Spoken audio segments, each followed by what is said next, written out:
सृष्टि करे वर्तमान मो निमंत्रण डाक्टी दर्शना अग्रवाल जी की बीए एलएलबी लॉ छात्री प्रकाशित पुस्तक जागरण की ओर कलम बनी तलवार से राष्ट्रीय कवि संघ बरगढ़ प्रेसिडेंट अखिल भारतीय हिंदू महिला मंचर प्रतिष्ठाता एवं सौभाग्यर विषय ओडिशार गवर्नर हाउस और अयोध्यार राष्ट्रीय अधिवेशन रे से कविता पढ़ा सुजोग पाई एवं तांकर शब्द रे उच्चारण रे कविता रे अग्निर स्फुलिंग तांकर प्रत्येक उच्चारण रे निजर स्वदेशी निजर जातीयता भारतीयता विशेष करी आमर संस्कृति एवं आमर संस्कार को उद्धार करिवा रक्षा करिवा निजर सचेतनता जागरण सृष्टि करिवार एक भिन्न उच्चारण तांकर कलम गोटे तलवार भलिया ठिया हुए शब्द शाणित छुरी पर ठिया हुए एवं शब्द रे निया जाली देवार सामर्थ्य रखे वर्तमान मो अनुरोध करी दर्शना अग्रवाल।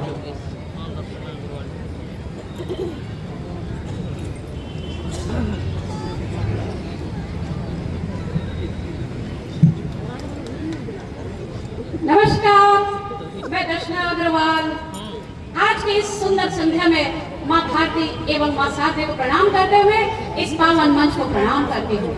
मैं प्रणाम करती हूँ अपने दोनों गुरुमाओं यथा संगनिका मैडम जी एवं जयश्री मैडम जी को, जिनके सानिध्य में काव्य पाठ किसी अयोध्या से कम नहीं है।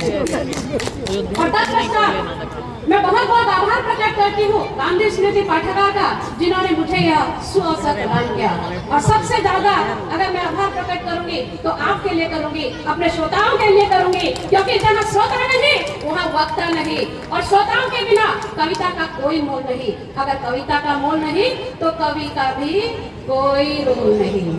इसलिए सबसे पहले अपनी पंक्तियां समर्पित करती हूँ श्रोताओं के ओर से मंच पे विराजमान कवियों के लिए। सुनिएगा। बड़ी मुश्किल है नहीं मेरा दिल है, अरे बड़ी मुश्किल है नहीं मेरा दिल है, कवियों को कोई समझाए ना, जहाँ भी वो जाए खूब पकाए, समझ में आए ना, मैं सुनूं या भागूं, करूं मैं क्या करूं, मैं सुनूं या भागूं, करूं मैं क्या करूं। देखिए, करना वरना कुछ भी नहीं है। जब आप आ ही गए हैं और कुर्सियों पर कब्जा कर ही लिया है तो धैर्य पूर्वक हमको सुनिए और पसंद आए या ना आए तालियां बजाइए, क्योंकि अगर आप ताली नहीं बजाएंगे तो गांधी भवन वाले अगले बार हमें फिर नहीं बुलाएंगे। वैसे इस बार भी जो बुलाया है तो बड़ी हिदायत के साथ बुलाया है। वो क्या है कि बरगढ़ हमारा मायका है और श्रीमान अरुण महांती जी यहाँ जो बैठे वो हमारे मौसा हैं। तो पता है इस बार जब बुलाया तो क्या कहा, ऐ बेटी जरा देख के पढ़ो, पुस्तक का मेला है, पुस्तक का मेला है, मंचों का खेला है, तू तो बस चेला है, हमने तुझे ठेला है, सुनने की बेला है, श्रोता ने झेला है। और यहाँ जो भी कवि आते हैं बस वो ही गाते हैं, जो हम बताते हैं उतना सुनाते हैं, क्योंकि हिंदी को भी, उड़िया को भी, उर्दू को भी, बंगला को भी, तमिल को भी, तेलुगु को भी, केरली को भी, कोसली को भी अपना वाला रुतबा भूल जाना पड़ता है और गांधी जी का 3 बंदर बन जाना पड़ता है। ऐ बेटी जरा देख के पढ़ो। फिर क्या था, हम तो चिंता में पड़ गए। सीधे माँ सरस्वती से जाकर पूछा, हे मैया यह कैसी दुविधा है, हम ठहरे क्रांतिकारी और बापू वाले सारे शांति के पुजारी, अब बताओ क्या करें। तो माँ ने कहा, बेटी कलम कोई साधारण हथियार नहीं है, अगर थामे हो तो ईमानदारी से पढ़ना और अपने अंतरात्मा की आवाज को पढ़ना। तो फिर पता है हमने क्या कहा, कलम भी मेरी, कलम भी मेरी और कागज भी मेरी, तो जाहिर है कि शब्द भी मेरे ही होंगे। जरूरी तो नहीं कि सबको पसंद आए, संभावना है कि कहीं किसी को नागवार भी गुजरे, पर क्यों रोको मैं स्याही की धारा को, अंतर्मन के टीस संग हृदय में उठती ज्वाला को। अरे कलम वो नहीं लिखती जो सबको पसंद आए, कलम तो वो लिखती है जो यथार्थ के धरातल पर सत्य का आगाज हो, आवाम की आवाज हो और एक कवि का अपना अंदाज हो। तो अपने ही अंदाज में प्रस्तुत करती हूँ कुछ पंक्तियां, और जहाँ माँ माटी की बात हो वहाँ बापू को भूल जाना हमारी फितरत नहीं है। हम बेटी हैं इस माटी की और अपने बापू की छत्र छाया में खड़े हैं। हर बेटी को अधिकार होता है अपने पिता से गिले शिकवे करने का, हम भी करेंगे। और यहाँ उपस्थित समस्त बुद्धिजीवियों से अनुरोध करते हैं कि कृपया हमारे किसी भी शब्द के अर्थ का अनर्थ ना निकालें, क्योंकि वो सिर्फ आपके नहीं हमारे भी बापू हैं। तो बापू के साथ अपना संवाद प्रस्तुत करती हूँ, सुनिएगा। गैरों पे रहम, अपनों पे सितम, ऐ बापू ऐसा जुर्म न कर। ओ बापू अनशन कर करके, ओ बापू अनशन कर करके, तुम तो जिद्दी पालक थे। थोड़ी हमारी आग समझ के हम क्रांतिकारी थे।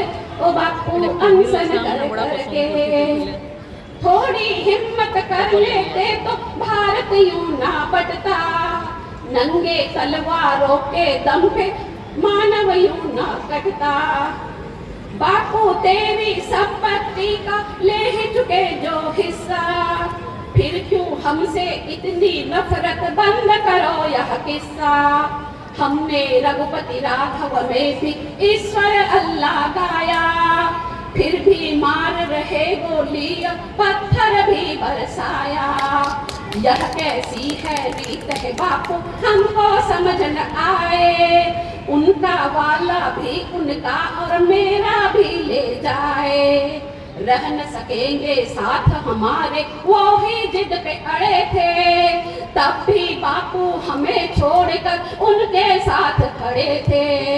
दर्द है मेरे भीतर भी फूल बनी अंगारा, पाक बना मुल्के इस्लाम तो क्यों ना हिंद हमारा।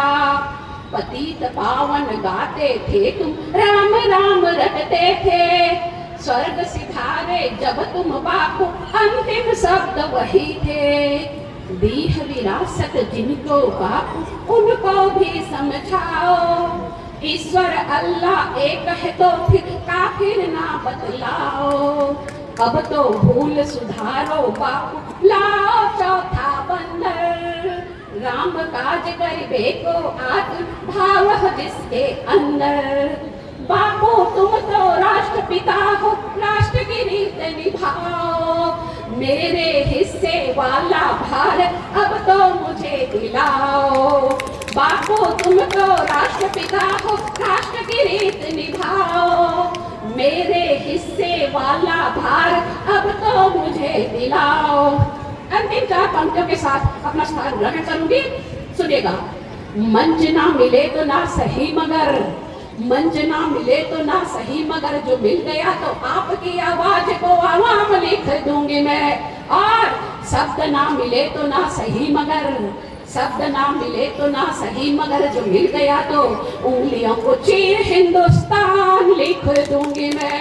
बोलो भारत माता की, भारत माता की। आप जब तक जोर से नहीं बोलेंगे मैं तब तक बोलती रहूंगी। बोलो भारत माता की, भारत माता की, हिंदुस्तान जिंदाबाद। आवाज इतनी जोर से आए कि हमारे वर्ड पाकिस्तान को हिट करते हुए सीधे अमेरिका तक जाए, क्योंकि ट्रम्प अंकल ने जो परमाणु बम का जखीरा पाकिस्तान में छुपा रखा है उसे स्वाहा करने के लिए हमारे बेटों की आवश्यकता नहीं है। अरे हम जैसी बेटियां ही काफी है। बोलो